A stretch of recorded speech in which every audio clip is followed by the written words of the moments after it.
Greetings gamers, today I'm going to be showing you how to make really cheap and easy barrels for your tabletop games. The main body of these barrels will be made from solder ring couplings. These are usually copper pieces that are used to join two sections of pipe together. They have two bands of solder in them which forms ridges that are perfect for oil style barrels. One of the best things about them is that they come in a variety of sizes, which means you can use these to make barrels for a bunch of different scales. And they're really cheap too. It cost me around £3 for 10 of them, and they are readily available in home improvement stores. When you pop your couplings out, you'll notice that the first thing we need to do is fill them, as they are hollow. The quickest way to do this is pack them with air dry clay and smooth out the top, but I'm not a huge fan of the end result you get by doing this. So instead we're going to be filling our barrels with plaster, which should give us a nice smooth top to work with. The first step is to put down a sheet of baking paper and then hot glue the couplings down.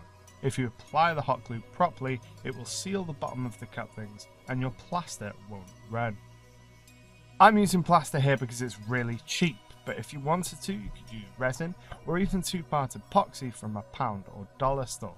I like plaster because it adds some weight to the barrels and makes them less likely to fall over. So we just mix up our plaster and pour it in.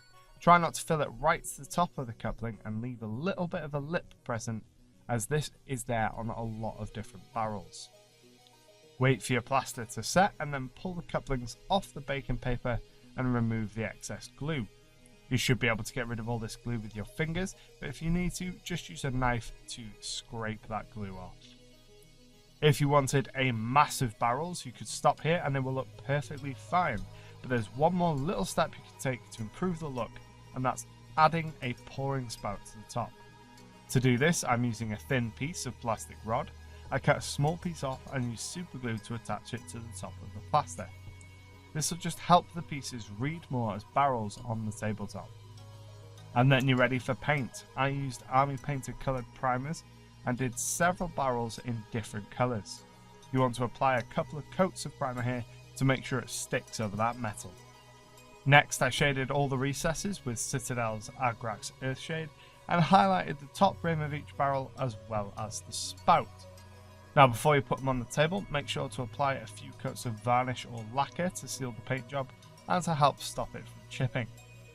But here is the end result. It's really easy to do, it's cheap, and you can make a whole load of barrels in no time at all. I went with a really simple paint job for mine, but if you spend some time weathering them, you can end up with really realistic looking barrels. That's it for this week, folks. If you enjoyed the video, you know what to do, and until next time, happy gaming. Thanks for watching. If you're new here, don't forget to hit that subscribe button down below for new content every single Friday. And if you want to keep watching, well, there's another couple videos for you to watch just over there. Happy gaming.